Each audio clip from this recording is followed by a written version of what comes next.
မာဂျီတို့စီကနေပညာရပ်ပိုင်းဆိုင်ရာရောအစုံစုံသင်ယူခဲ့ရတယ်လို့ပြောလာခဲ့တဲ့အောင်ဆက်ဘူး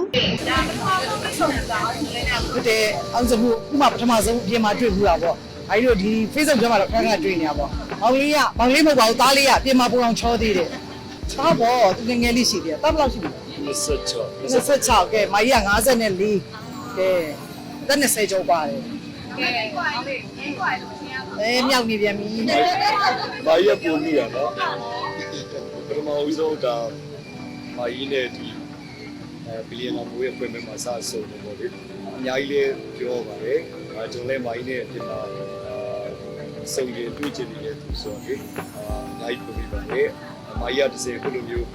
ဝတ်တက်ဖိထားပြီးတော့ကျေးဇူးတိုက်တယ် မကြီးကလည်းသားကူလိုမျိုးတိတိကျကျလေးတကူတကလေးစိတ်ထဲမှာထည့်ပြီးတော့လာပြီးတော့တက်ရောက်ချင်းပြပြီးတော့မကြီးကလည်းကျေးဇူးအများကြီးတင်ပါတယ်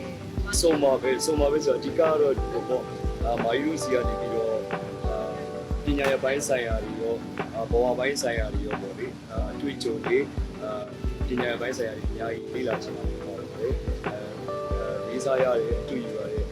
ဒီပညာရှင်ညားတယ်မှာမာကြီးကလည်းကြောက်ပါဝင်ဖြစ်နေဆိုတော့လေ မကြီးတို့ကားရိုက်ဖို့တော့စီစဉ်ရှိပါတယ်စီစဉ်တော့ရှိပါတယ်ဒါပေမဲ့အခုချိန်မှာလောလောဆယ်စကားတွေကမပြတ်သေးတော့လေမကြီးမပြောတော့ဘူးเนาะဖြစ်လာရင်နေတို့အရင်ဆုံးသိရမှာပေါ့